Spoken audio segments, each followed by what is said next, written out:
Hello and welcome to episode 9 of Never Had a Boyfriend. I absolutely loved recording this episode, so I hope you enjoy. If you do enjoy the podcast, please give a 5-star review, comment, let me know your favorite parts, let me know your thoughts. Subscribe if you're not already subscribed. I love hearing from you guys, so thank you so much for listening and enjoy. It's funny because we haven't seen each other in like probably 2 years. Maybe? 2 years, yeah. So I love that we're catching up on a recorded podcast. I actually think this is like a very fun way, it's a very accountable way to catch up. Yeah.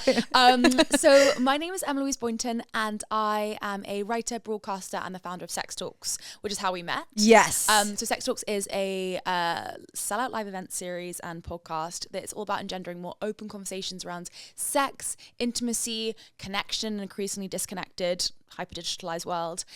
So I interviewed you. It was so beautiful to be like raw and honest about my situationship and how hard it was, and then to have other people feel like, because I think there are moments like I was like tearing up or like, and you know, it was like, oh, it was so good. Well, you were just such an amazing speaker because I think there is such a it is a vulnerable space to, you know, to be sitting in front of a live audience. It's not even as if it's like a, you know, I do all my events and kind of podcast recordings are live, so there's always an audience, and it's quite a big deal to be talking about your most like intimate aspects of your life in front of an audience. But I think, you know, shout out to the Sex Talks community and to everyone that comes to the events because they are just so freaking wonderful and kind and empathetic. And I think I guess it also just, there's such a universality to the experience of hell in dating. Yes. And to the difficulties that we come up against when it comes to fostering intimacy, that I think means that those conversations are ones that everyone's just sitting there like nodding and feeling like, God, yeah, thank you for articulating that feeling that I've had, but I didn't know how to put into words. 100%. And you having this, like creating this community of people who can come together and openly talk about it. Because I think like the conversation with sex, and this is where your stuff is so empowering, because I think the whole discourse around my body and pleasure was something I think that it like, even when it comes to like dating, I find that to be the most stressful thing. Like intimacy, I find to be so stressful because like the idea of giving myself or like also but worrying that I'm going to be bad. I feel like that's like my number one. I'm like, I'd rather not do it so they don't think I'm bad at anything than to do it and have them be like, oh, she's awful. That is honestly a summary of my historic connection to sex and literally why I got into doing Sex Talks, because I did not like sex very much, and I felt exactly how you did, in the sense I found it incredibly anxiety inducing. I felt like I wasn't good at it. I didn't know how to do it. I was maybe doing myself a little bit of injustice, but I didn't feel like I had this natural ability to speak the language of sex in the way I perceived everyone around me as having kind of mastered. Right. Or kind of seemingly just knowing, like I think when you're growing up, I had really bad sex education, and I felt I was always, and with all these, you know, you're learning on the job a bit, but I felt so lacking in this foundational understanding of sex and my sexuality and the language of my body. And that's really hard. Like, it's really hard for that not to then, you know, trickle into the way you show up in dating, in intimacy. And it had a profound effect on those things for me. Yeah, I find, because I also was a late bloomer for everything. The first time I ever masturbated, I was 26. Oh, wow. Okay. So very, very late. And I think that's really common amongst women. Like, I speak to so many women who are the same thing, because it's just like, you're not, I knew that men wanked. I knew that men wanked. It was like, so that was totally normal. I don't think I went until I was 19 or 20, because a friend at university, we passed Ann Summers, and she was like, oh my gosh, love Ann Summers, whatever. And I was like, oh, what is it? Like, I'd never, didn't, and she's like, don't you have a vibrator? And I told her no, and she was absolutely shocked, and she bought me a little silver bullet, and it was my introduction to wanking. Yeah, I had a friend like this who was, you know, I'd talk about, I'm like, oh, I'm really not confident in sex, and she goes, well, have you masturbated? And I was like, no, and she's like, what are you doing? She's like, you have to do it, because if you don't know how to make yourself come, then you're never gonna, you're not able to instruct a guy into how to do it. But the anxiety that I get like with somebody is just, and I think it's because I've never been with somebody who I like fully trust. And so I think all that internal like negativity and all the you know, being worried of, oh no, what I'm this, I don't like myself in this, or I think it just all clogs up in here. There's actually a term for that, which I discovered a couple of years ago, around about time, I think when I was doing sex therapy, or maybe just after, that really like shifted something for me. It's called spectatoring. So these two sex researchers, 17 Masters and Johnson, they coined this term spectatoring to describe the phenomenon whereby when someone is having sex, rather than being embodied in the experience and really like feeling every single sensation, they almost get a kind of, you zoom out the situation, you're kind of looking at it from a bird's eye perspective. And obviously numerous factors can contribute to this, anxiety being one of them. And a really big contributing factor that can also be body image issues. So when you feel like you have like a lack of confidence around your body, that creates an anxiety that then takes you out of your body. So rather than enjoying the experience, you're looking critically at yourself and the other person, like, how do I look like this? How are they perceiving this? And it's just kind of the brain is like just whirring left, like, you know, non-stop, and that takes you out of your body. And of course pleasure and particularly orgasm happen in your body, so when you're feeling disconnected, it really stymies arousal, desire, and potential to orgasm, so it can cause sexual dysfunction. Obviously in my experience that was the case for many years. And how do you get out of that? Because I read an article you wrote about like being present, but I don't think I've ever like fully, maybe a few times have I been fully present. Like I don't know how to stop that part of my brain that's like not thinking about a million things. It is so hard. I think particularly in today's world when we are so overstimulated and we are on cognitive overdrive the entire time. I actually interviewed this sex therapist, Dr. Laurie Brotto, a little while ago. And she mentioned a term, which obviously I cannot remember, which is so unhelpful. But I said to her, I was like, I often find that when I am particularly stressed and, or I've been online a lot, where I've been like rapidly scrolling, like rat brain mode, just like so like addicted to the algorithm, I find that if I masturbate, my orgasms are way weaker. And it almost feels like a piece has been taken out of my circuit. My circuit's a bit broken. And I put that to her, I was like, I've always felt that there is this connection with like, really with technology, and this is kind of, and she has a term that I can't remember, but it basically describes exactly that, of like how a kind of overuse of technology creates a real rupture between self and body that shows up in our ability to orgasm, and the strength of our orgasm. Because you think about it, I feel like coming to orgasm is like really, your body like goes into this kind of beautiful, wonderful spasm. It's such a full embodied experience. But if your mind is one place, your body's elsewhere, like that, I feel like the way I see it now is like the circuit's been broken, and so you're not going to get that like full powered like. Yeah. Hi. Is that what you asked me? I've totally gone blank. No, yes. Yeah. That is. That. Oh, how do you get back to it? Oh, sorry. Yeah. Okay, so how do you get back to that? Okay. So many different things. So, well, it might be helpful if I tell you a little bit about the my experience going to sex therapy, because that was really the issue that I presented with. So about 5 years ago, I went to a dinner party and I was flanked by two women, and I never really used to speak about sex because sex was not something we spoke about growing up. Right. I wasn't confident in sex. I felt this, it seemed to me that everyone around me was always having this like incredible mind-blowing sex. Yes. And I was the odd one out. That is a thing I think with a lot of women. I feel like the discourse is like, yes, da-da-da. Yeah. Oh yeah, this guy, his dick was so big. And I'm just like, oh, that hurts. Yeah. Or I feel like friends would just be like, yeah, I just went home with him, shagged him, gave him head or something. And I would be like, how can you be so anxiety free and tell me this? And for me, I was like, there's something wrong with me. And I went, my kind of first formative relationship was at university, and we ended up breaking up like a few years after. So I think it was like 23, 24. And once we broke up, I just stopped being able to orgasm. So, and I never masturbated, and I stopped being able to ever orgasm with anyone else. So at this dinner party, I said to the two women. And wait, was he the first? So he was the first. He was the first person. He's the only person I'd ever orgasmed with. Okay. At that point, so I'd only ever orgasmed with one person. So I met him at university second day. So I met him at we started dating when I was 18, and yeah, he gave me my first orgasm. I actually remember. I remember it so clearly. Wow. I was like in his university hall's bedroom, and he went down on me, and I was like, "What the fuck is this?" Because I'd never come before. I'd never made myself come, so I had no idea.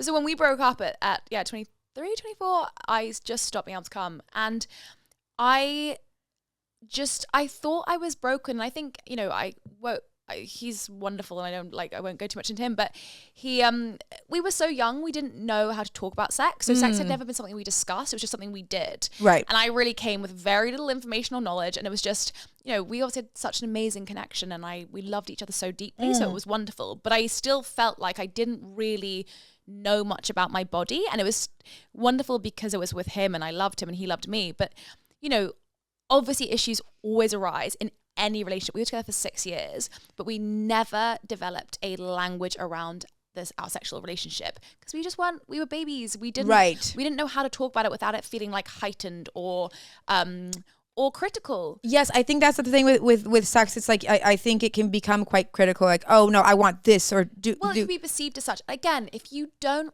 it's like trying to speak in a language you haven't been taught, and so you're trying to like grapple for the vocabulary to express how you feel or what you want, but you don't have it to hand. And so instead, and I think on both parts, if you aren't like, you know, if you're not used to talking about sex, if someone brings up like, oh, actually, I'm not really enjoying this or like that, and you're like, well, you know, especially in a culture that is so, you know, male centric, and how we have historically portrayed sex as one thing, a man and a woman, penis and vagina, and that is it.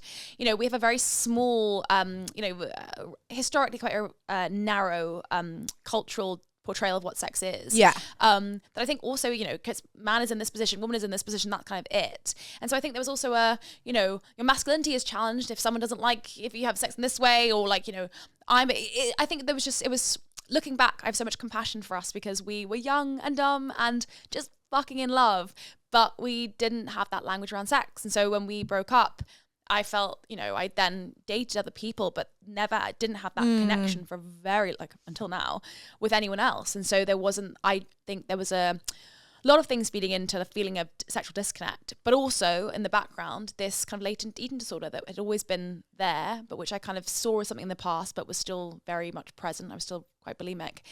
And it wasn't until I went to this dinner party, these two women were horrified that I had such a bad relationship to sex. Yeah. And they both said, you need to go and see the sex therapist. And they'd both seen this sex therapist who's wonderful. Her name's Alex Triculia. She's based in LA now. She's Australia at the time. And they'd both been to her separately. And she transformed their connection to sex and to sexuality. Gave me her number. They were like, get in touch. And I did, I think, the following week.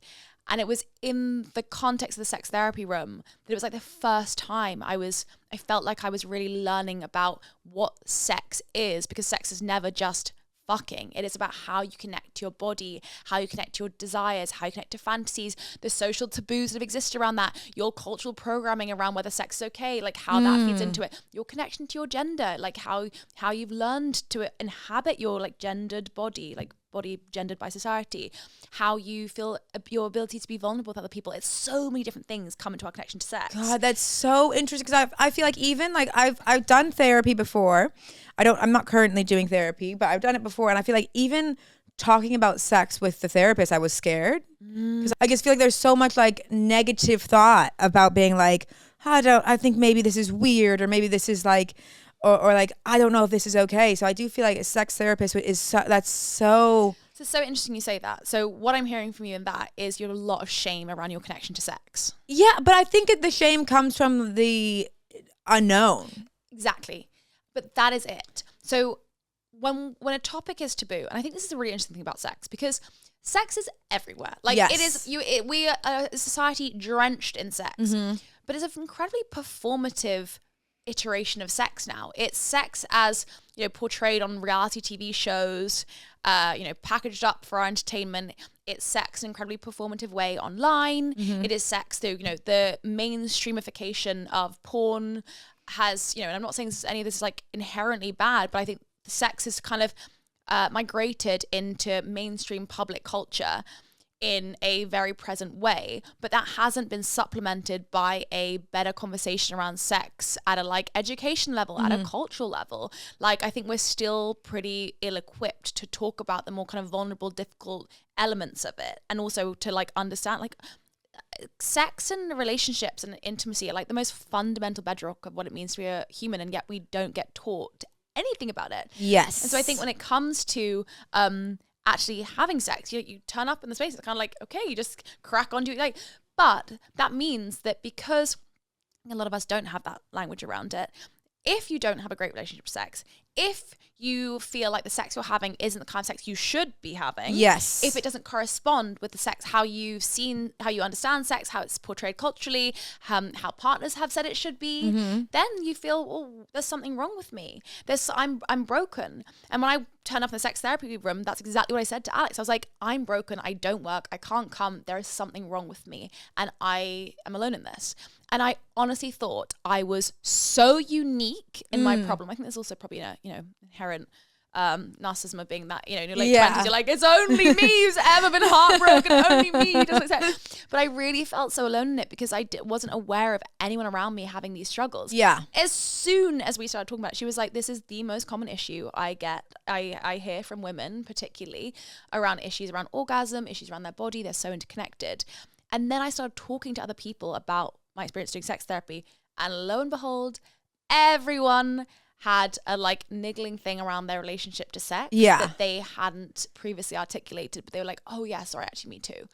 I was like, okay, actually this is a really universal issue. We're kind of alone together in this problem. Yeah. But shame is silencing, because when you've experienced shame, you don't feel like you can talk about this thing. It's very isolating. And also you kind of don't know who to talk about certain things to, because the last partner I had, everything was just it was so transactional. It was one for one. Oh, so you felt like it was... It was it was a one for one, it felt like an exchange. And how did you feel aware of that exchange? It was awful. Was he saying okay, now it was once I came, he'd be like, okay, my turn. Ooh. And it was that's so not sensual. It's no. I mean, we love that he's closing the orgasm gap, but also but it was oh, now I have a job. It feels like and it felt like that. And I'm like, oh, this isn't sexy. No. But then it's when you don't feel sexy in the moment. So then you're like, yeah, I don't like this. Cause it's and then they can always tell when you're not in the moment. And then, but it was every single time like that. And I'm like, it's just and I'd say, I'm like, oh, it's not spontaneous, or it's not but I couldn't, I think it was because even articulating it to him, but he'd be like, but I made you come. It was like that. As if I meant to be yay, thank you. Yeah. And I think that also repetition in intimacy, when you and I think it's really easy when you find a pattern, a thing that works with a partner, and that's your thing, that you come, that they come, you kind of know how you kind of work each other's bodies out. There is something glorious in that, because yay, we love an orgasm, especially as someone who really did not have orgasms for 5 to 6 years. I love to cool, I know how to get there. However, routine in sex is so boring, and it becomes an inhibitor to pleasure and to the exploration of desire. So I actually just did, I was just doing a bit of research the other day about this, because I was interested in the connection between ADHD and sexual dysfunction, because I've begun to see a little bit of I'd seen a couple papers about this, and it's something that I'd experienced personally, and I was like, okay, if ADHD is affecting how I show up in all these other aspects of my life, I know that whatever is coming out in other aspects of your life is showing up in the bedroom, and your connection to intimacy, solo and with a partner. And so I started fell down a rabbit hole researching it, and it was really interesting because it said the various traits, symptoms of ADHD include, novelty-seeking brain, always wanting kind of newness, always craving it's novel stimulation, inability to stay super focused, or you hyper focus and fixate. Right. And when it came to sex, it was when you get into a pattern of sex, the brain becomes really understimulated, or isn't excited because it knows the routine, and so it's craving the novelty because you have a novelty-seeking brain.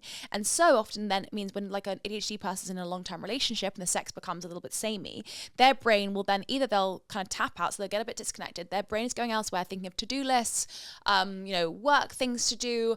They're then also maybe thinking about erotic fantasies that are very separate to the situation, so they get a bit disconnected, which again then dampens arousal and makes it less likely that we're going to be able to orgasm. And then for the partner on the other side, it makes it feel like that the ADHD person isn't really there. So there's a study done a couple years ago actually that found 30% of people who have a partner who has ADHD find that during sex they feel very disconnected and as if the person's not there. And oh wow. I think that's also an experience that isn't unique just to ADHD people, because I think whenever sex becomes predictable and routinized, it just doesn't, it like loses its spark, it loses its fun, and it suddenly feels a little bit more, I don't want to say chore based, but yeah, just predictable. And I think it's like loses the like, you know, the fun. Yeah. I think I read an article where you said that being present and not focusing on the outcome or needing the orgasm. I find that very difficult when going into sex, because it feels Me too. Because it feels like that, like if one person doesn't orgasm, then it wasn't done right.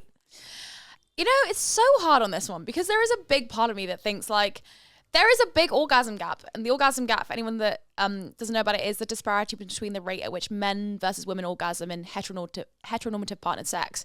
The orgasm gap is pretty fucking high. I think it's around 65% of women orgasm in heteronormative partnered sex in a long-term relationship, so about 65% of the time. But Dr. Karen Gurney, who's an amazing sex therapist, did some research or some data analysis, and she said that 18% of women orgasm in like one night stand hookups. So 18% of the time. 18% of the time, women are orgasming, and then in a hookup, and then 65% when it's like in a partnered relationship. Men are orgasming 95% of the time, like pretty consistently in straight sex.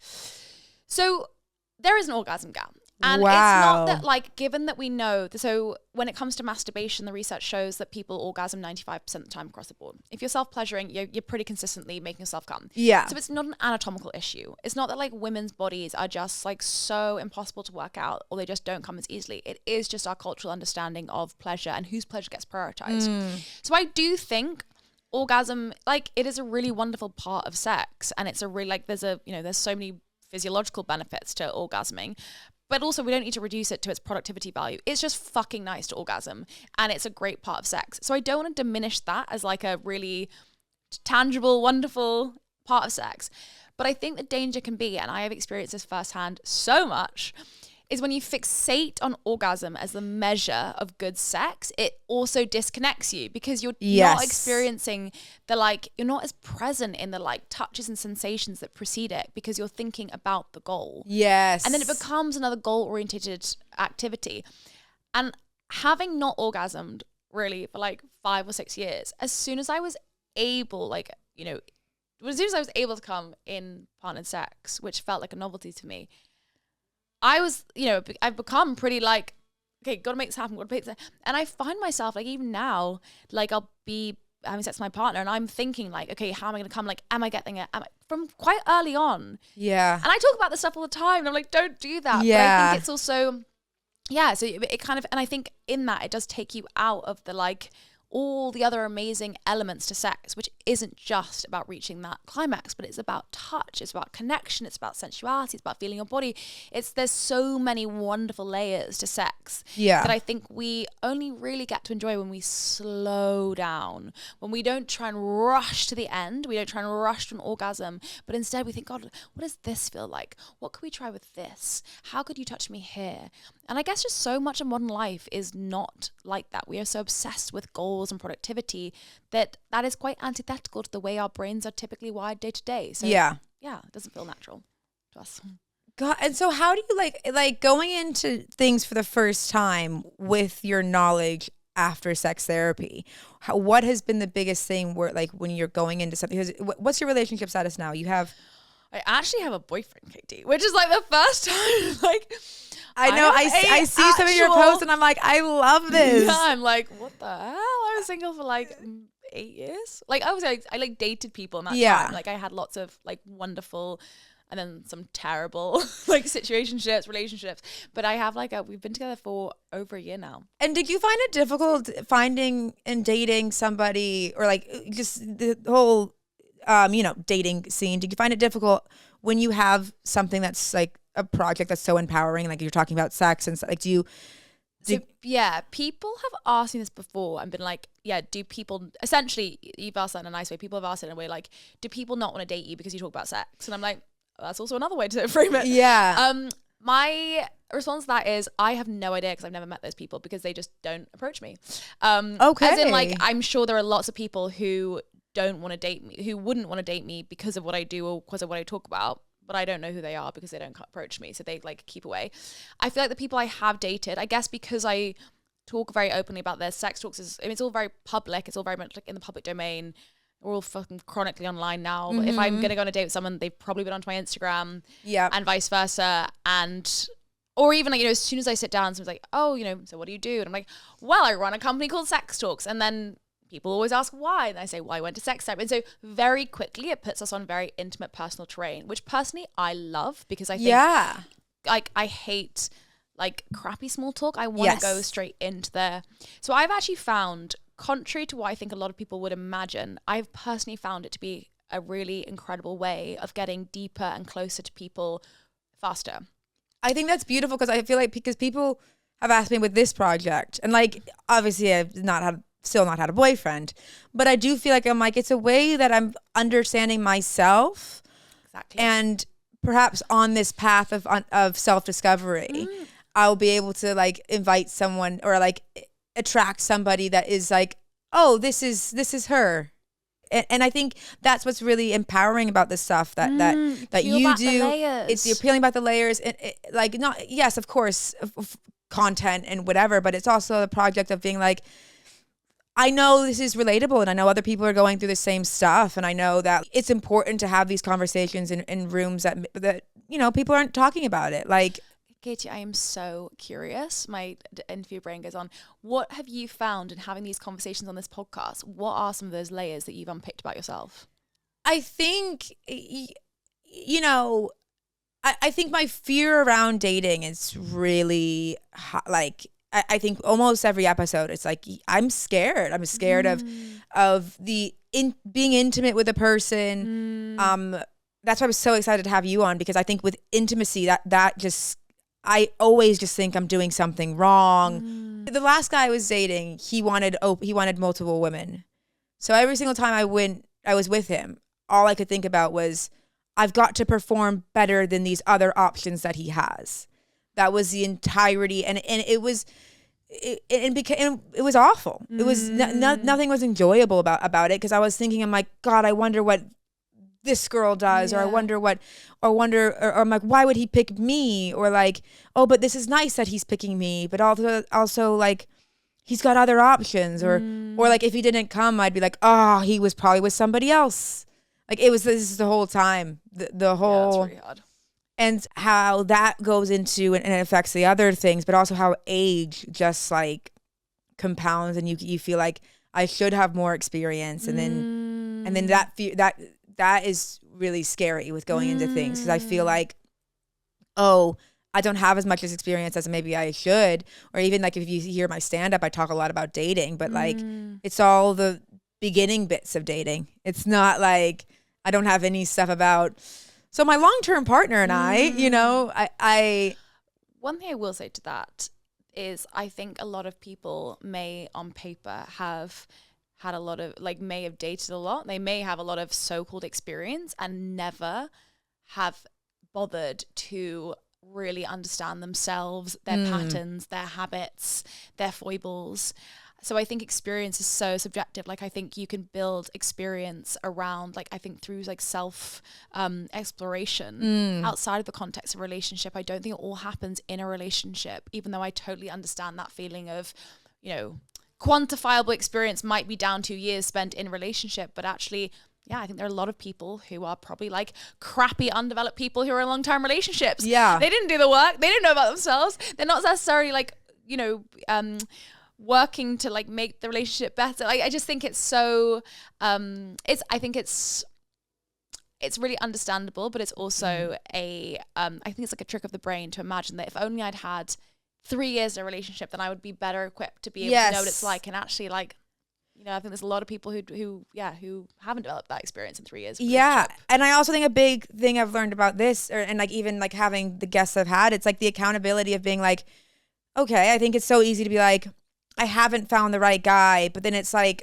okay, but I haven't been trying, or I haven't allowed myself to be loved, I think in a way that's, I've been quite closed off and constantly seeking guys who are so incredibly unavailable.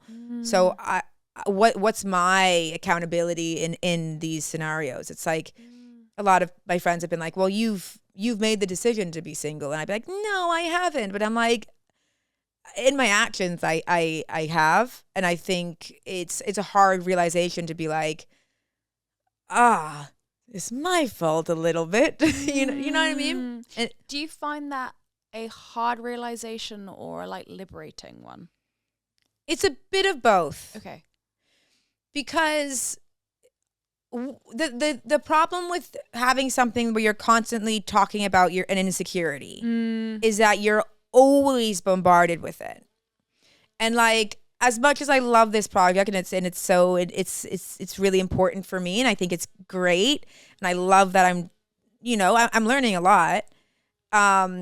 It's hard because sometimes I hate that I talk, like I hate we've all read the Vogue article about having a boyfriend is embarrassing, and I hate that I want that, but at the same time, for me, I feel like I'll be able to, once I know what it's like, then I'll be able to do other things. Right now, it's always here. It's always like, oh, but you're single, but you're not like, you're not with anyone. Like no one's claimed you. That's a big problem that I have. It's like not being claimed, and now it's embarrassing that no one's claimed me. And I think whereas it is liberating to know, it's also, it's like when you just knowing something doesn't mean it's changed, like it's still like getting to that point of changing it and being like, okay, no, I will open myself up more. Haven't got there yet. I think it's a really important point that you highlight there, because the discourse online, particularly on social media right now, or not right now, just generally, is so much around like quick fix changes, around like overnight transformation. Here are like, the like 5 top tips for, your changing or everything about you, glow up, whatever. Yeah. This is how you find someone. This is how you have better sex. This is how you lose weight. This is how you, ages.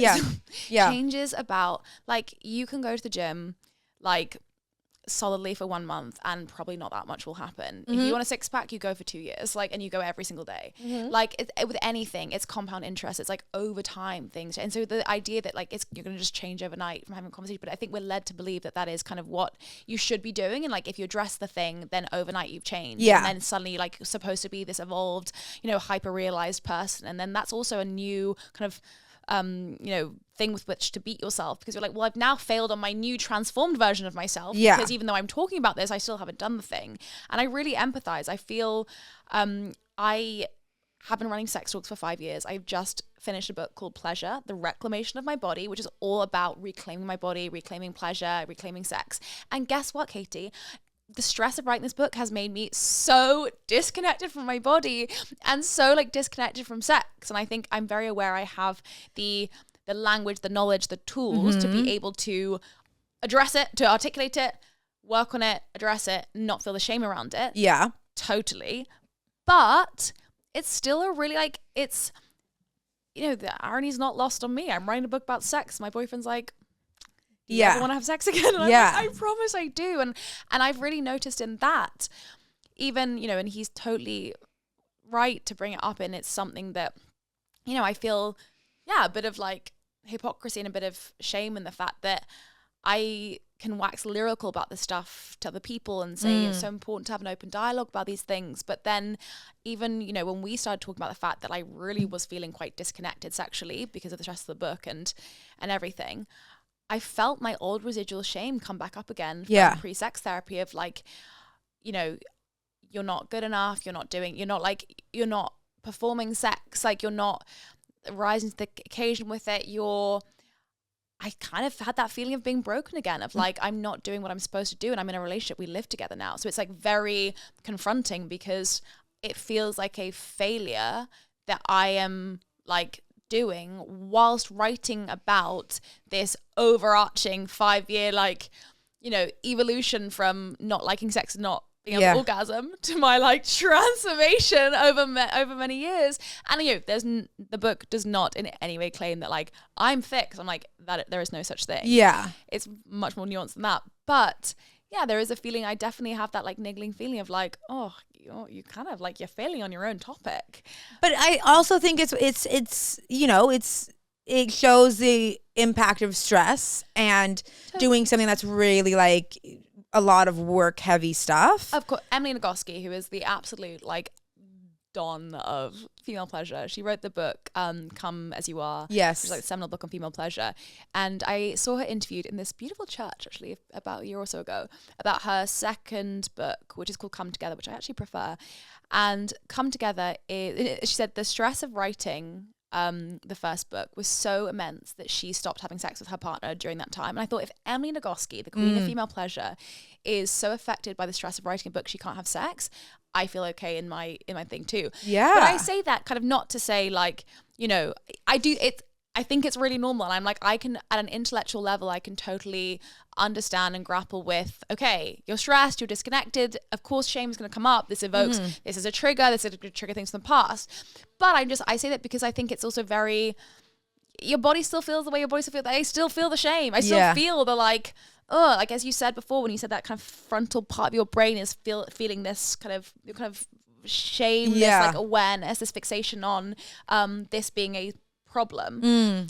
We can coach ourselves around the issue. We can talk about it. We can make it, we can understand it. Yes. We can understand ourselves, but it doesn't mean the feeling of shame dissipates overnight. Yeah. It's, I guess, a like forever process. And it's something you're always kind of grappling with, especially in a society that does still tell us, and I guess it's more going back to the relationship thing, but that tells us like being partnered and like being sexual is good and is how it's meant to be. And I think Shantae's article, the single article, is it embarrassing to be in a relationship now?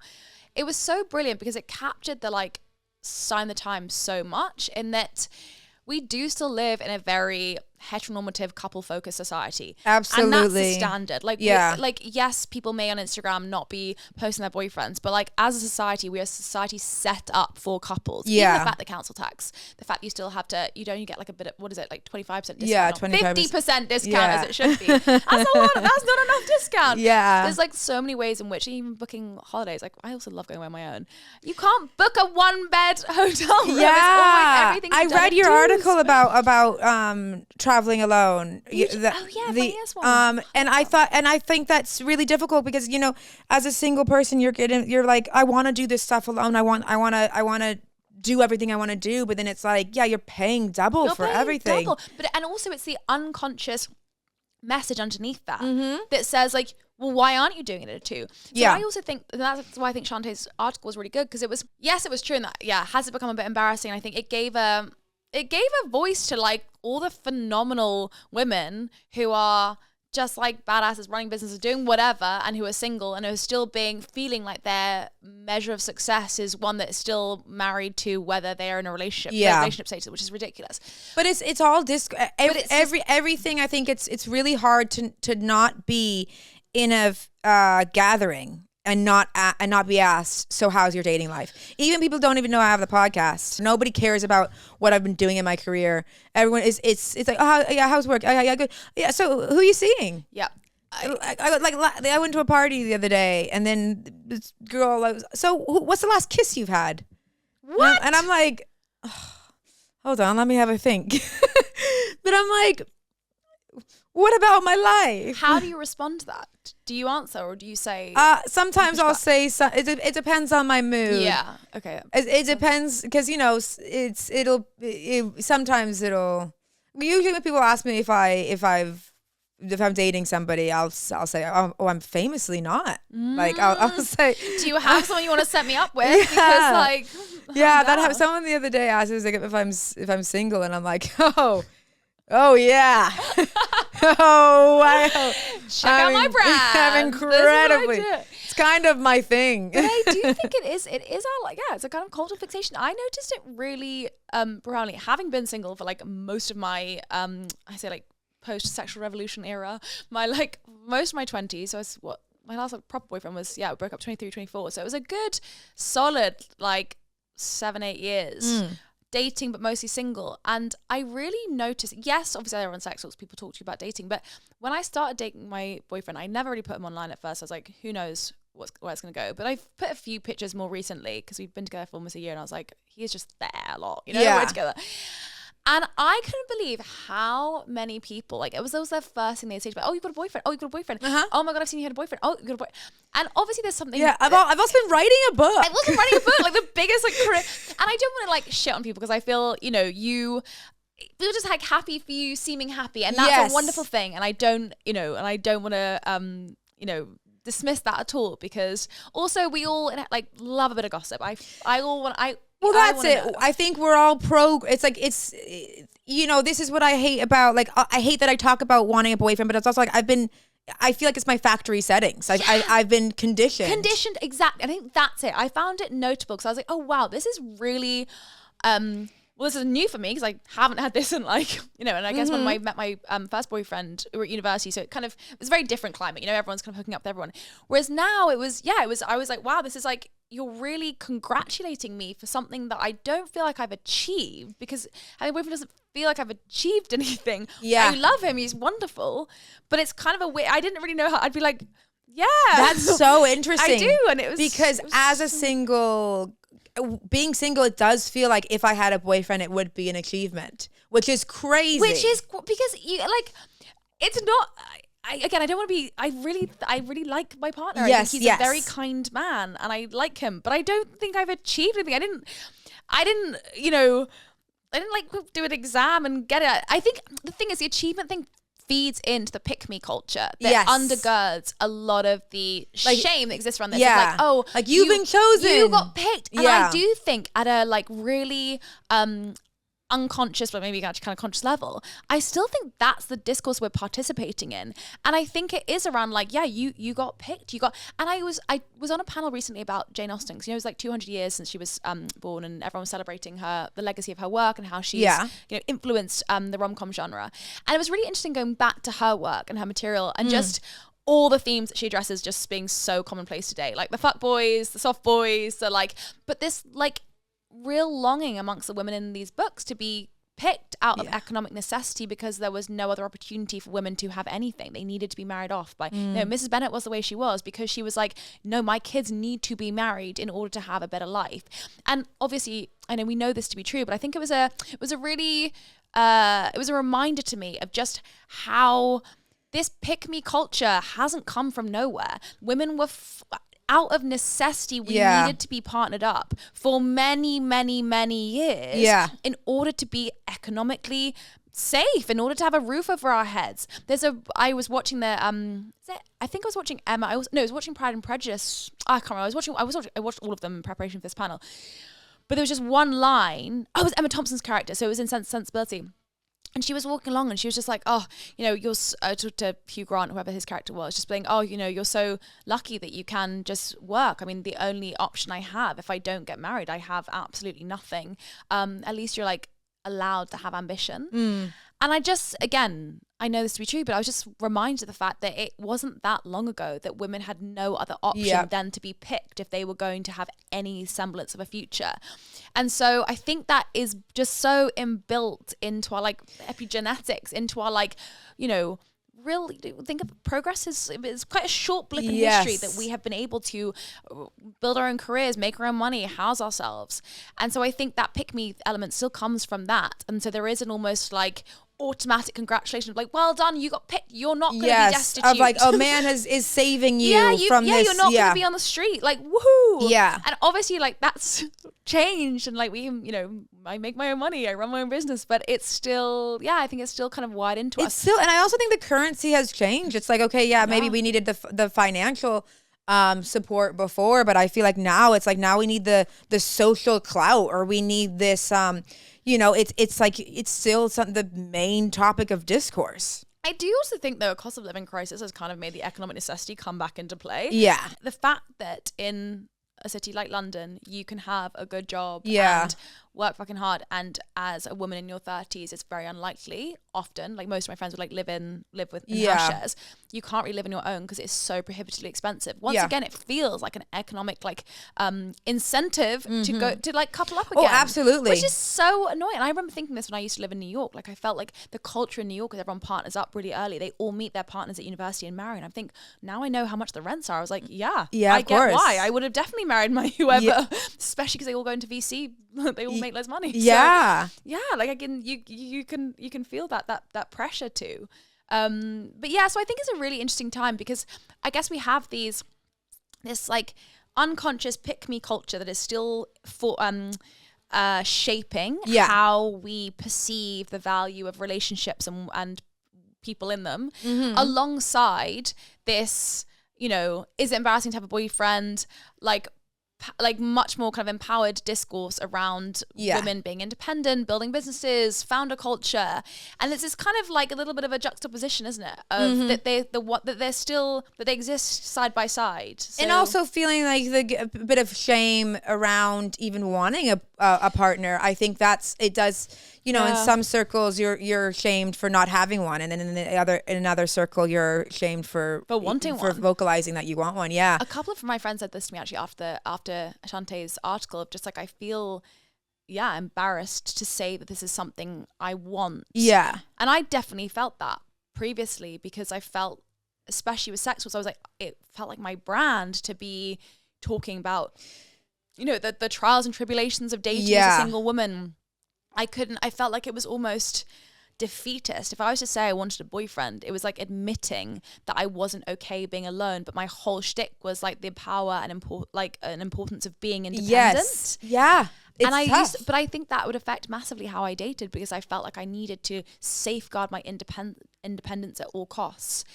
And actually now I've, you know, had I guess my perspective has shifted, you know, being with someone now, but also just a kind of softening of like, it's also just okay to want like companionship. It's also okay. Well, I think that's it. I think it's like, it's the term is a boyfriend, but I think it is like, I want a partner. I want someone who I can do things with. I want someone I can love and who helps fix things that I can't be bothered to fix. Yes. Like, I'm not practical. I am just not I'm not disempowered. I'm a really capable, smart woman. But I don't want to do this. I want to do. That there is like a kind of, but I do think one thing I've had to like reflect on recently, it's actually really come up in a relationship, because I think all our conversation often around dating is about just like meeting someone, so finding someone. Yeah. Then once you're in a relationship, suddenly it's all these new things. I was like, whoa, I thought I was a bit of an expert because I run a company called Sexuals. I interview loads of dating experts. I don't know if I had this. I felt quite ill-equipped with the skill set to be in a relationship. Like, I'm fucking selfish. Oh, wow. And it's been really interesting, especially in writing the book. This has come up with my partner, where I had to like kind of check myself and be like, wow, I am selfish. And he was like, well, you know, I just don't want to put that on him because I've also articulated it. I was like, I was like single for 8 years. I built my life solo. I'm surrounded by so many incredible friends who are always going to be my priority. Like, I will always cherish my friendships, and they will always come. Like, I see my friends, like I try and see my friends like often, check in. That is a big time allocation. Writing a book was a bit of a blip in that because I was so antisocial. But I think the skill set for being in a relationship, that like being a partner, I felt like I softened quickly to receiving partnership. And I had to unlearn my like, you don't need to carry my bags, you don't need to do this, I don't need your help, I don't need to push you back. I softened over time, be like, it's actually really nice for you to be able to help me in this, like, thank you, rather than like, no. And that actually came, we don't have to go down, but like that came, I got pregnant this time last year and had an abortion with my now partner. And it was actually at that point where I felt programmed to be like, no, I'm all good. And at that point I was like, I actually need you. I need your help. I need you to come with me. And he was phenomenal. And it was never a second guess for him. But I felt like I needed to like, I needed to accept his offer of care, where I ordinarily would be like, all good, don't worry. And it really, really softened me because I had to just be very vulnerable. And wow. Yeah. And that was it. And so over time, I feel like in the relationship, I have softened to like receiving partnership and care. I don't think I've really built my partner skills. I don't think I'm a very good partner. But I think it's also a learned inactive. thing. I think it's in the same way it took us, it takes a while to learn how to be independent. Yes, because it takes ages. And then you do it. And then it's like, oh, and now I'm a selfish bitch. Yeah. Like, what you gonna do? But it's, my friends tell me all the time, they're like, how will you invite somebody into your space? And how will you like, a relationship's a project. And that was that was one of my friends' advice. He was like, you have to know that it's just a group project. You have to pull your weight. There's things you're not going to want to do, and it's like, and you have to do them. And you have to do them. And I hate doing things I don't want to do. But I get so used to like, I don't have to text anyone. I don't have to like, I don't have to check in. I don't have to like text when you're home. Why? Yeah. Yeah. I don't have to think about, I can just eat what I want. I don't have to like cook for somebody. I mean, not that I ever cook. I never cook. If I notionally became someone that cooks, yeah, I was like, if there was like, a time. I opened the fridge the other day and I was like, God, there's like, we don't have any food. By the way, I don't do like a weekly shop. I'm much more like a sporadic because I don't cook. I don't buy for meals. I like just buy for snacking. My partner said, he's like, yeah, I haven't done a big shop this week yet. And it's not that I just like eat all his food, because I definitely don't, because he eats like 5 times more than me. But it just, yeah, I guess there'd been stuff I was like, oh shit, yeah, you do that. That's more than I do. And I think I've had to ban him from using the word project. So I was like, when you describe our relationship as a project, I feel bored. I feel existentially bored. I can't deal. I hate I am not a project manager. I am a very ADHD journalist, a million miles per hour. Yes. Spinning lots of different plates. Like, I like momentum. The idea of a project to me is like, oh my God, that is so many layers. There's lots of friction to that. Like, I was like, can we call it an adventure? Yeah, adventure is a good he was like, rebrand. Sure. Yeah. But what it comes down to is like, what are we both doing? And I was like, okay, fine, still same thing. But yeah, it's a real, I think it's, yeah, there's and there's things I also don't want. I think independence is so important. And it's like, I guess trying to understand, and I don't know that I have the answer for myself yet, of like, what is the balance between sustaining my like independence and my, always nourishing my incredible friendships and focusing on work and continuing to be the person that I really like now. I'm 33 and I really fucking like myself after many years of not, and being at war with my body, and of being, drank too much for years. Like, I'm in a place in my life where I really, really like who I am, and I don't want to compromise that. But I am also in a relationship, and I also love that person. It's like, how do I don't want to compromise, but I also do want to show up in a way that is very giving and very loving. And I don't feel that well. I feel like I miss the beat sometimes, and I feel like I see how I'm like, yeah, I'm pretty fucking selfish in that. I have not thought about you in this equation at all. And that's not all the time. I'm painting quite that picture. I am also but it is something it is like very fun, like lots going on. Like. Yes.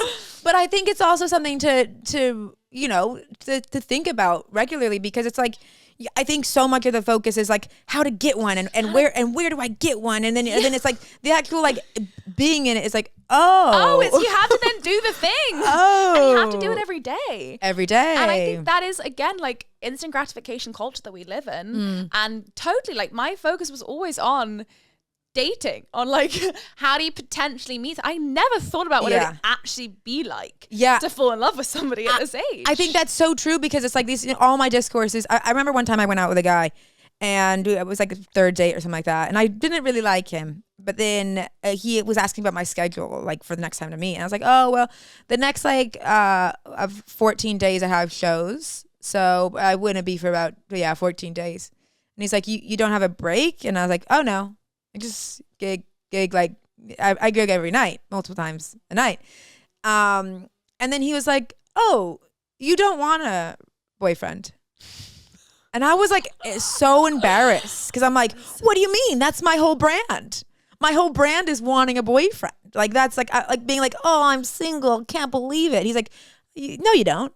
You don't. You're not making any time for it. Yeah, you're not. You know what? I do agree with that, because I I hear that. But I also think, as someone who like goes to events most nights as well for work, like panels, events, and love having evenings like and then host events in the evenings. I'm also like, you know, there's time in the morning to have a boyfriend. Yeah. There's time on a Sunday morning to get a nice coffee. I can have a boyfriend before 5 p.m. Before 5.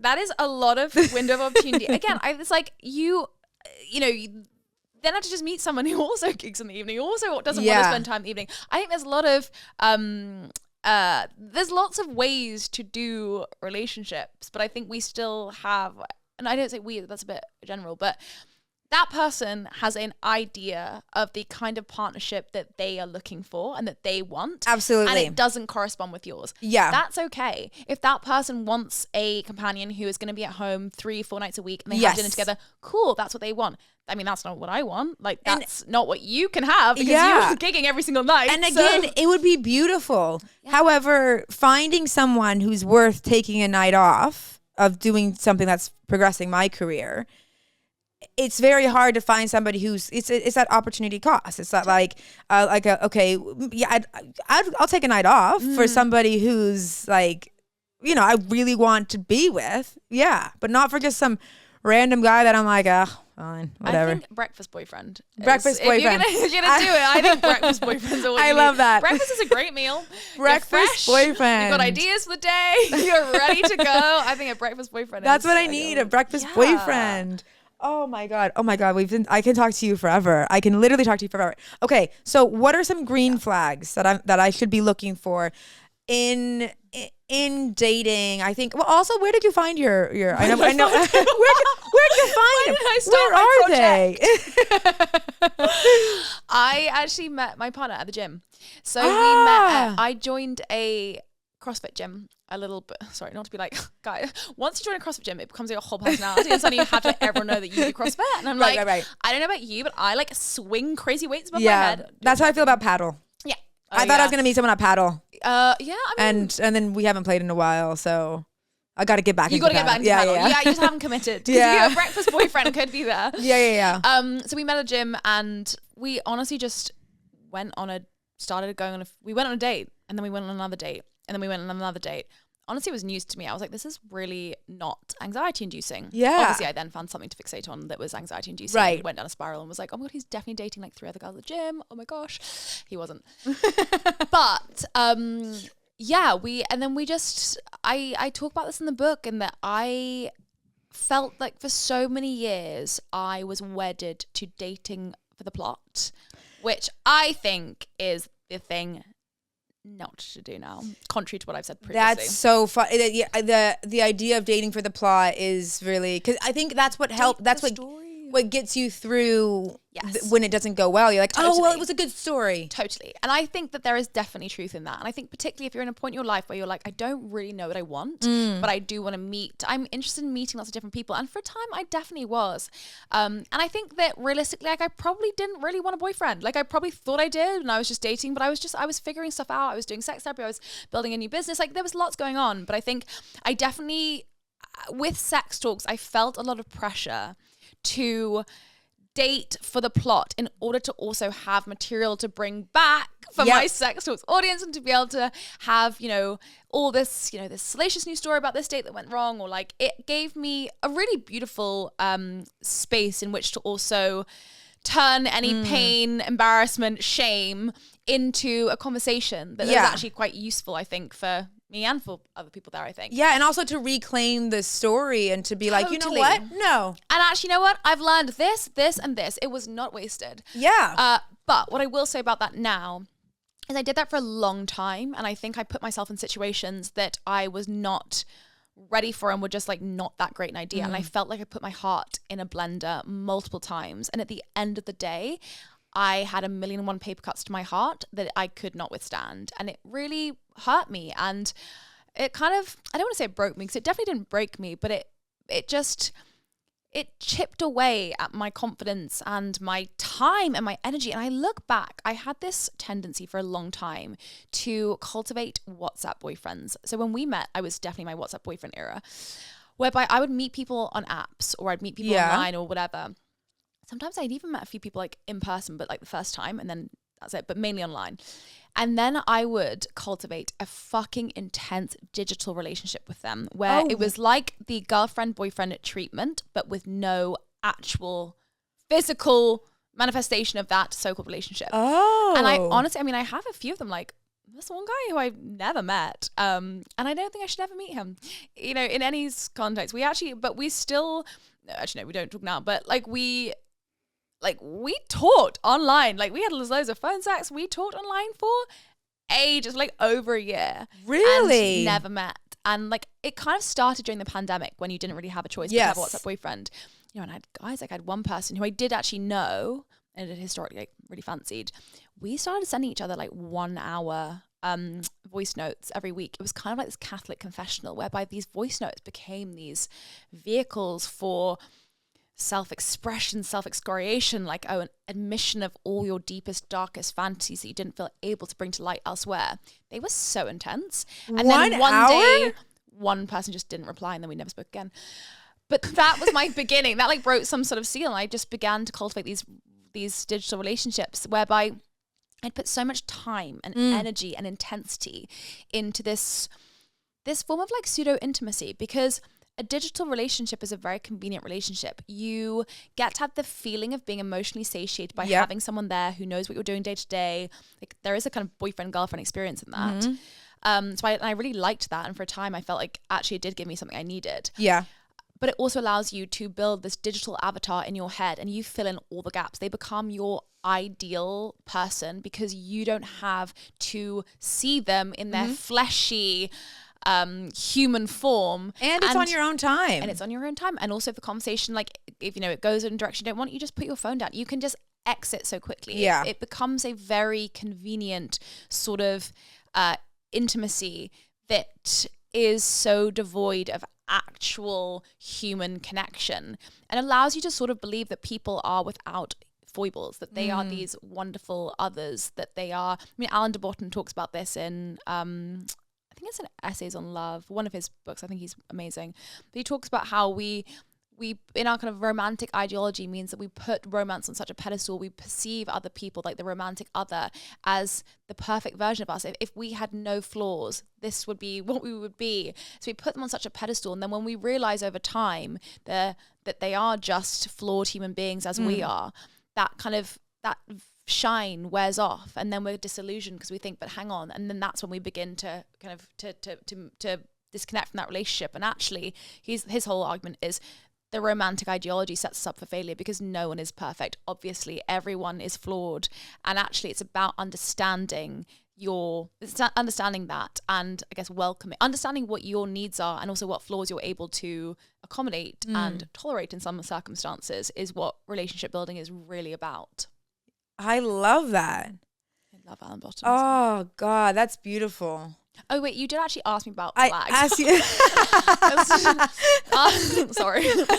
Two ADHD girlies sit in a room. What's going on? So a question will be asked and a question will not be answered. A question will be up, but a really, really long, amazing conversation will spiral, but the questions just might not get answered. But I feel like we incidentally circle. It came. Yeah. Green flags. So what do I think? Let's do our green flag. Should we do green flags in the bedroom or in general? Let's do a little mix of both. Okay. I would say. So I think that one thing I loved, and I'm not going to make them all about my boyfriend. This is not a podcast me being like, oh my God, I got a boyfriend, and let me tell you how fucking fabulous this is, because that is not my brand. But one thing I did find was a really pleasant surprise was that he texted me after every date. Not that hard. But it meant that I did not have a spiraling sense of anxiety every time I left him, wondering, when will I see him again? Did he like me? Does he hate me? Did that conversation go? Because I'd dated someone prior to him who was great, fabulous, really liked him. But I wouldn't hear from him for like days after a date. And it killed me because I hate that it needed to be on his terms. I could also just message, but I wanted his reassurance. I wanted him to message me, especially sometimes I'd organize the dates and he wouldn't even, and sometimes I like paid them and he wouldn't message me for like days. And then he would message me like, oh, that was really fun, like 3 days later. In that time, I probably had like a panic attack, spiral. Yeah. I really didn't like that. Again, it's different for everyone. I learned through lots of different experiences that for me, I really value that reassurance after a date of like, I had a really good time. It was great to see you. I'd love to see you again soon. And so my now partner, every time, so he's Korean. He said it's a very like Korean manners and like are just way better. And he's just like, it's very impolite to not message immediately. And I loved that because every time I left him, I felt so reassured. And I was like, oh, that's really nice. That's so funny you say that because a lot, my guy friends that I have that I think are the best guys, they in their early dating stages, they text like after everything. Yeah. Yeah. It doesn't need to, and stuff like this is so simple. But also I think our current dating climate is quite a suspicious one. And it's quite, you don't want to be seen as being too keen. You don't want to be too this. And so I think it makes people bad-mannered. Like, I was badly mannered dating. I was awful. I want to send my sincerest apologies to everyone I have ghosted because I have ghosted people. Yes. I would also like to let everyone know I'm really bad at responding on WhatsApp. I have 160 unread messages currently. Same. And that is not a reflection on an individual. I'm deeply sorry. It's the anxiety. I get so much anxiety with too many messages. So do I. I can only talk to like 3 people at a time. Which was why I thought it was interesting that they had these WhatsApp boyfriends because I would be so present with them. But I can do it. I can have an ongoing conversation with 1 or 2 people. Yes. And then everyone else is quite sporadic. I try. It's whether I see it, whatever. And also sometimes how have you been? Horror. It makes me spiral. Same. If I haven't responded to your question how have you been? It means not well. Or it means I'm like, where do you want me to go with this? Yeah. Also, I then get the anxiety of like, are you opening up a conversation that we now need to have over the next half an hour over WhatsApp? Call me. Yeah. Please. Absolutely. I prefer a call. Please call me. I ways like I don't want because otherwise with voice notes I'm like I have to be on a walk. Yeah. I have to be moving. Same. I can't just be sat here like no. It's such a waste of time, and also then I'm like bored and I'm like looking around. Same. Yes. I love a walk and a talk is my favorite thing. Yes. So yes. Okay. So green flags. So I would definitely say being like I just think manners are so important. And again, I'm saying this to myself as well. Like. Fucking hell, girl. Like, yeah, I think it's really easy because of also like the digital dating. It's really easy trying to be the like, cool girl. Bye. Yeah. Oh my God, like, I've done that so much of like trying to be the cool girl and trying to like not be too keen. And it's like, no, just fucking be well mannered. If you don't like someone, just be like, cool, I didn't really feel a vibe. It was great to meet you. And that's it. Yeah. Like giving this advice to myself, I'm very aware if anyone ever wants like call me out, you can. I did. No, but I also think it's something that you learn and it comes with maturity. It comes with like, I have a friend right now and she's dating a lot. And she'll send me the screenshots of messages that she sends after if it's not gone well. I'm like, this is articulated so well. And all of the guys, only been a few, but like they've all received it very well. And I think that's because the biggest fear is like, oh, I'll say something and then he'll just be like, well, I didn't like you anyways, or so. I don't know. But also humans are humans. And I do think digital dating, I don't think it's all bad. I think it's also, I've got lots of people who've got babies and partners now from apps. But I do think it's a slightly dehumanizing way of for sure dating. And I think that has really bled into our broader dating culture. So whether you're on the apps or not, you are still participating in a dating economy that has been very much shaped or reshaped by dating apps.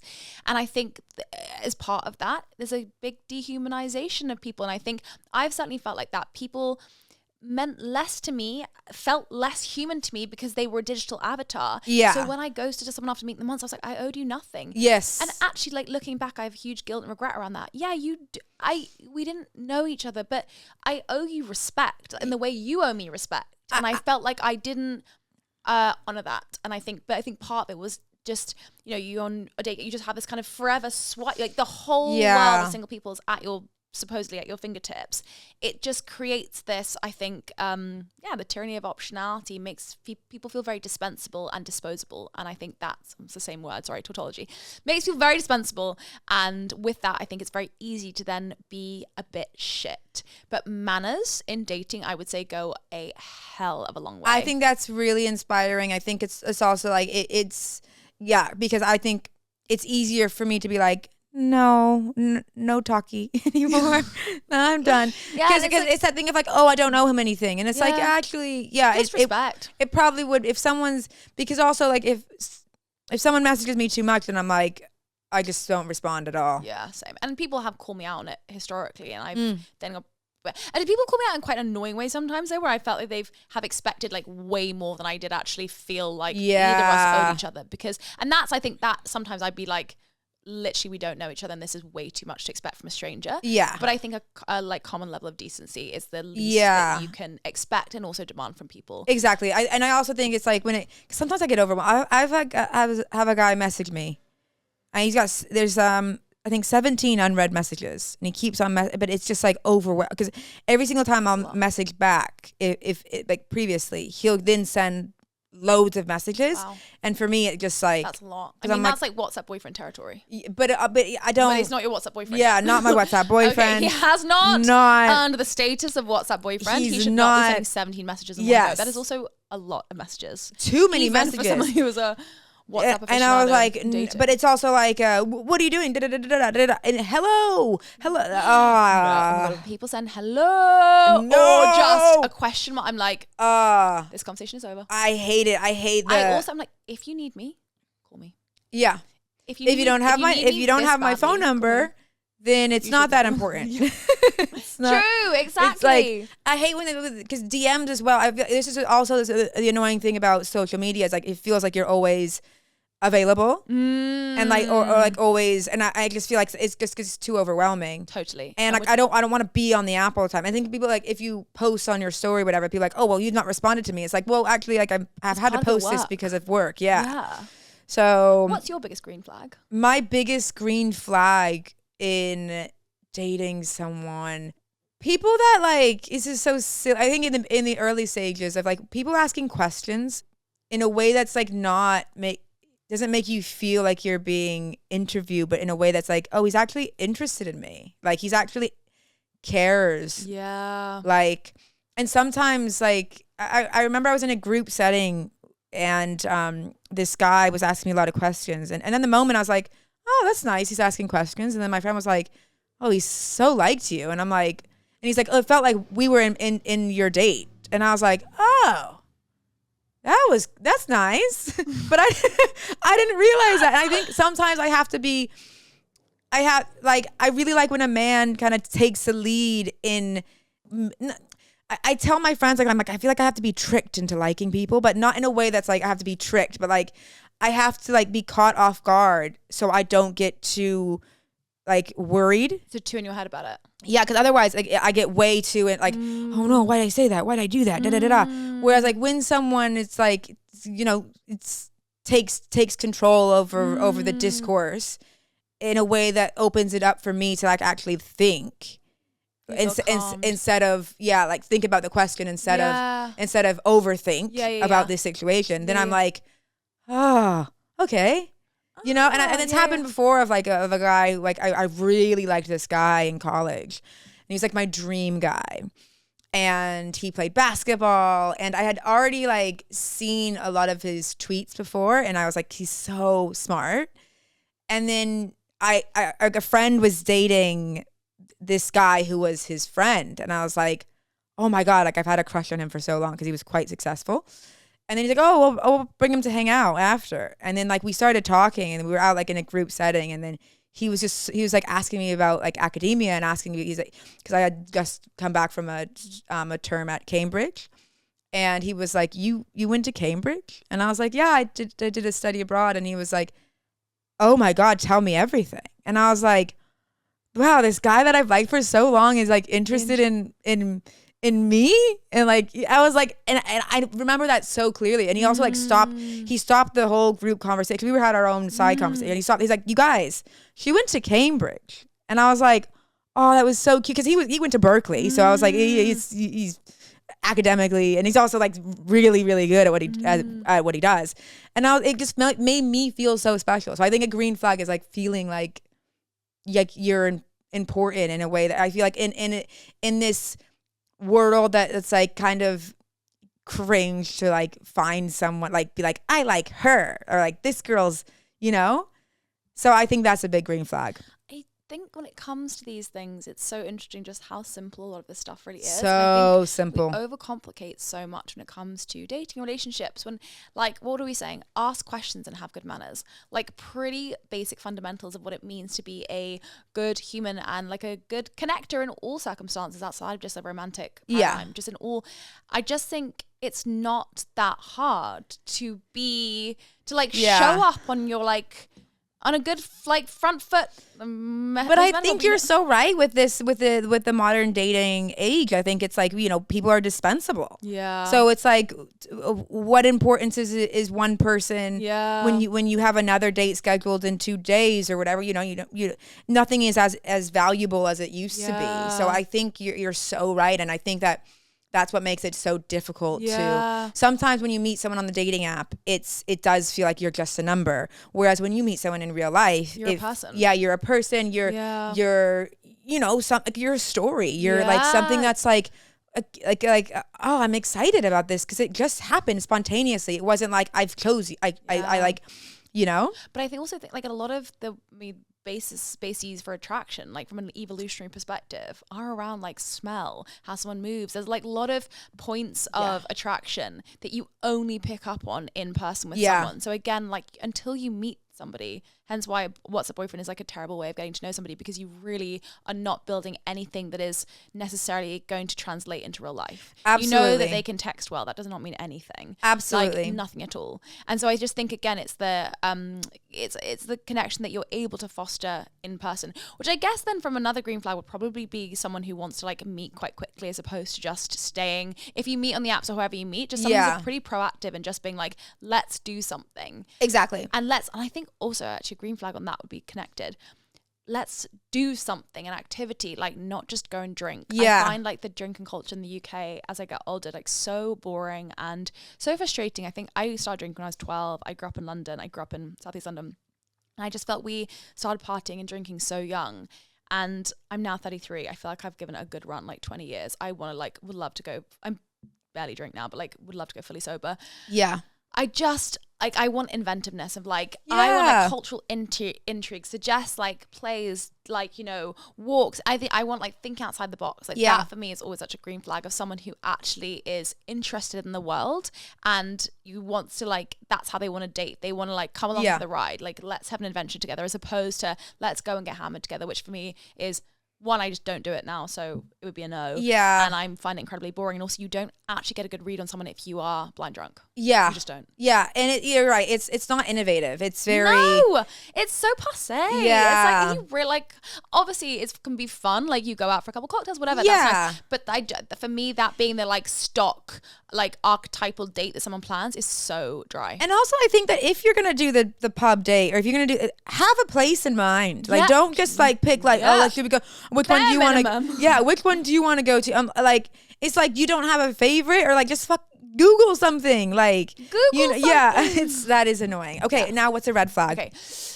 Oh wait, can I do one more about sex? Yes. Green flag about sex: asking what you like. Okay. So like, what can and it doesn't even have to be like, you know, what do you want me to do? But just really someone who's super communicative in intimacy. The communication is like the absolute bedrock to connection and intimacy, particularly in the bedroom, but across the board. And I think the conversation around sex begins outside the bedroom. It's in how someone treats you, and it's how someone touches you and holds you and interacts with you throughout the date and how you interact with them. So I think it's like creating that emotional safety. Okay. Someone who can create an emotional safety, who can make you feel really like calm and at ease, but also like, you know, they touch you in a nice way. And then in the context of then once you are like potentially sleeping together, then being really communicative. What do you like? Does that feel good? Like, would you like more of that? That for me is a fucking green flag. It just, because you don't know how someone's feeling unless you ask them. You don't know what they like unless you ask them. I think creating an ongoing dialogue around intimacy is just so fucking hot. And it's like the best way to have great sex, because then you can actually pleasurably. So I love that. Okay. Great. So red flags. What mean red flags? There's a lot. There's loads. What is your worst red flag? God, I don't know, because this is my friend Evalda's. During his episode, he said a red flag is guys who are smooth, and ever since then, it's been like I really notice it. Like if a guy has too much game, He's too well. Yeah. Serial daters. I feel like there is this kind of stock image in my head of like guys who probably like go to CrossFit. Sorry, down from my gym. Wear Garmin watches, wear a gilet, like a puffer jacket gilet, and they just have dating game. And they like, I feel like, and this isn't to ridicule those people. Not everyone's wonderful, but like it isn't to ridicule them. But I feel like I went on a lot of dates, often through Hinge, with a quite a stock image of someone who had a very specific way, organized their life in a very specific way. And it felt like dating was just this like kind of clip-on accessory to their life. And they just did it in a very procedural, like this was the pub they went, this is that. And because it worked out before and because it's, And I find that kind of, smooth. That's quite a good one. I think another red flag, when someone just keeps on DMing, but like in a way that's like, do you like me or not? Because it's like, I can tell there's something, but like just ask me out then. Some country, I can't remember where, some places just made it basically so that within the eyes of the law, if you are constantly DMing someone or like interacting with them on social media, that is a form of cheating. Like if you're married, which I'm like, you can't like every single story if you don't want to like, be with me. No, but it's also like, guys will do this, the minimal like cute or like fire emoji or like how have you, but it's like, okay, what's the point of this? Because I don't want to keep on responding because I'll put you in the general. Yeah. That's kind of like throwing like dating symbols without actually being able to follow up. It's like, okay, that's nice that you think that I'm cute, but and so what? So are you gonna? What does the fire mean? Yeah, exactly. What does the fire mean? Do you love you want to marry me? But like you gotta ask. Yes, that is a really good one. Because it's like it's the continuousness of it, and it's like. Because then it's like, I have a crush, but then it's like, I'm getting to the point where it's like, I like when a guy makes the first move, I don't like that there's this murkiness now where guys are not making the move, but then they're like kind of like hinting. They're skirting. They're like, and so it's like, I don't want a quiz. I don't want to like, it feels like I'm going through a maze of like, oh, like, should I ask? And then I'm like, if you just go for it. If you want to ask me, just fucking ask me. Yeah. And in the same way that if I liked, because I think that a lot of times it happens where like, I don't like them enough for me to make the move. Because if I like a guy a lot, I will. Yeah. For sure. Yeah. But if it's like, put in your application. Like, in order to be considered, the application must be received. Yeah, and then because I'm like, sometimes I don't know. Like, I'm sure there could, if you tried. Yeah, I like that one. I think that's very good. I think I'm actually going to offer the counterpoint to my green flag, which is kind of obvious. But if someone is quite evasive and is bad with communication. Okay, I'm terrible at communication, so this is really not good for me. But I want other people to be good at communication. So when someone is very inconsistent in their communication whilst you're dating, and so there's always uncertainty, to me that's a red flag. Right. I would also count myself in that looking back, I think for a long time I felt my anxiety around dating, my worry around being rejected, and my like fear of rejection, all that stuff contributed to me being very reticent to having hard conversations, which shouldn't have been that hard. What is this? I agree Where with is this this going? For me. Like, I wish I did. There were situations where I'm just like, ask straight up.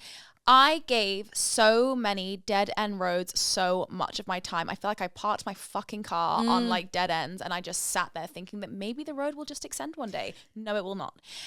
Looking back, I want to take back that time by asking questions straight up. It doesn't need to be on like the first date, like, hey, do you want to be my boyfriend? But if you like someone, and if it's like you have a connection, like what do you want from this? And people would always tell me like, ask him, and I'd be like, no, I would be too scared. Too scared. And what is the worst they're gonna say? I don't see us going anywhere. Great, then you can cut and run. Exactly that. Then you save your time. But I think honestly, it's only being.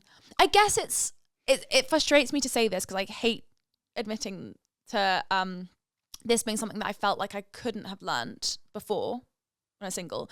But I think it is being in this relationship and knowing what it can feel like to be really loved and to be cared for consistently. I think this has given me the confidence. By the way, I really don't think I would. I mean, who fucking knows? Like, your confidence could be crushed in a day. But like, I looking back, I can't believe how much time I wasted preferring to stay in uncertainty because I was so scared of rejection. So for me, uncertainty was preferable, no matter how anxiety inducing and fundamentally intolerable it was preferable than risking being outright rejected. Yes. Even though I knew eventually you've got to find out, and it could be that if someone's not into it, at some point that's going to come out. But I just delayed finding that out because I was so nervous. I agree. I'm the same. I'm like, I know that it's not good, but I still would do it. I think vulnerability has always been hard. I think it's very, very, very difficult to be vulnerable, particularly in anything concerning romance with another human being, because we are all scared of rejection. It's the worst thing when you put your heart on your sleeve, you wear your heart on your sleeve, and you are open with someone in terms of how you feel. And if that isn't returned, I mean, everyone knows what it's like to not have their, like, not to experience unrequited love. And it is the worst pain. It is so awful because it's just a confirmation of everything you think is wrong about you. Yes. And everything you hate about yourself and everything you're insecure about. And actually, it has nothing to do with any of those things. It's just that you're not, like, that person just not that into you. It doesn't confirm anything bad or inherently bad about you. It confirms what their preferences, where they're at in life right now, like any, like, you know, other information that has nothing to do with you. But nonetheless, it is so scary and hard to put yourself on the line like that. Absolutely. One of my friends, he said the best dating advice that I ever got was the number one quality you should like in somebody is that they like you. And so why would you like someone if that wasn't the case? And he's like, it was put so simply. So simple. And I'm like, that's so true. But in the whole, you know, you fixate on, like, why don't they like me? And da-da-da. I'm like, but I like them. And I think I really felt that. And I think that looking back on, like, how I dated for so many years, like, why would I want to convince someone I am worth dating? Absolutely. If I have to persuade you that I am someone you should want to spend time with, we are on an uphill battle. But I think the kind of, like, masochist in me, I probably wanted to, like, win. There's probably something in, I guess, feeding into our, like, kind of pick me culture that we've talked about before, but that if you can convince someone to like you, then suddenly, like, all the things that you are frustrated about in yourself are suddenly fixed. Because it's like, no, I've been able to, like, show them like there's something there's something kind of very seductive about that notion. But at the end of the day, in the same way, I don't want to be friends with someone who doesn't actually like me. Like, what a waste of my fucking time. Absolutely. And you're right. You're like I think there's a big maturity, and I think there's a big jump of going from that kind of having to feeling like you need to persuade someone to then, like, being able to accept it. Like, okay, somebody they like me. Like, that's what I want. That's what you want, that from the base level. Base level. Yeah. Because also then you actually have something to build with. Yes. Like, I wish if I could claim back the time. I also, honestly, Katie, I do think often, like, if I had spent the amount of time I spent texting boys who just, like, didn't like me or, like, wasn't going anywhere, if I could take back that time and put that all into writing a book or, like, building on the company, like, I reckon I could be so rich, but I'm not. I know. Because I spent years giving away my time for free to people who hadn't earned it. And this is something I do say a lot to friends now, and I kind of say in the context of sex talks. I really think that people need to earn your time, and you need to earn theirs.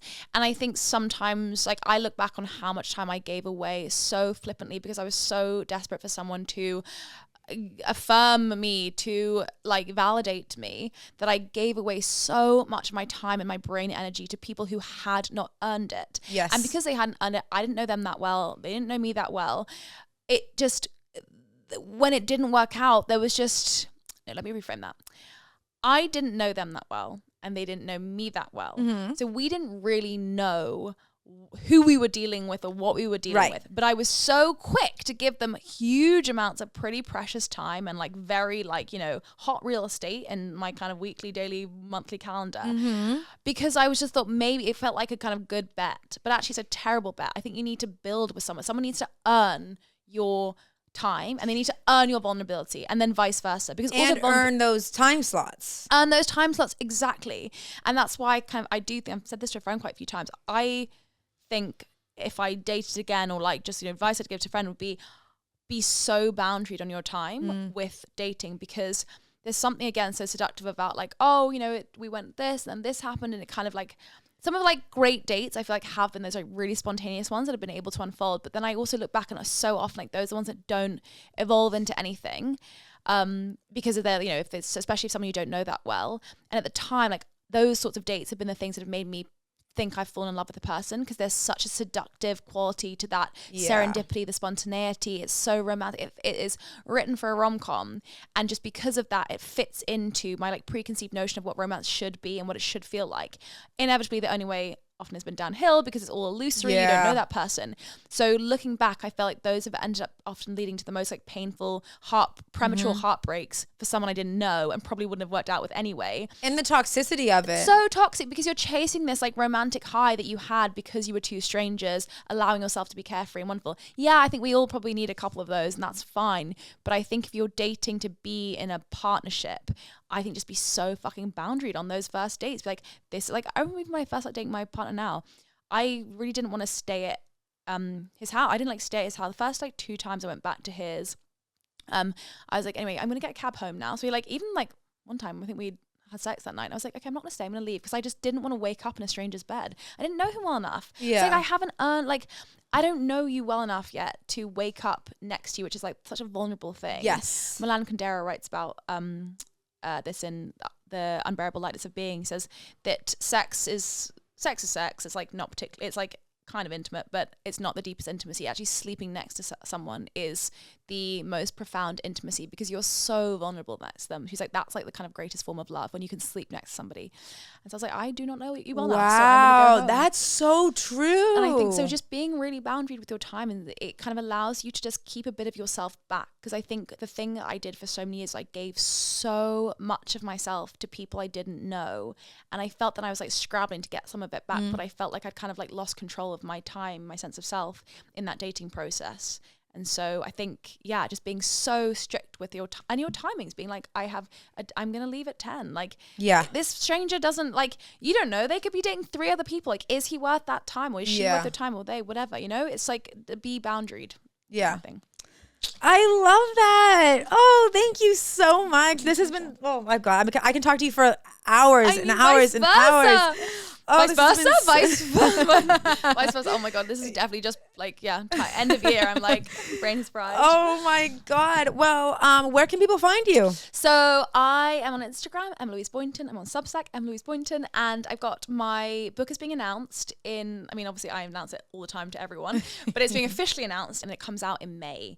So I just handed it in. It's done. We're just going to work on the cover and stuff. But it comes out in May, end of May, and I am so excited. Pre-order link will be in the description. I cannot wait. I will be sharing it. Everyone will. Yes. Everyone's going to read it. Please read it. It's been a labor of love for many years. And so excited for you. I'm so excited to read it. Thank you so much for doing this. Oh gosh, I don't want to end it. I can talk forever. We just would never answer questions. We just go like.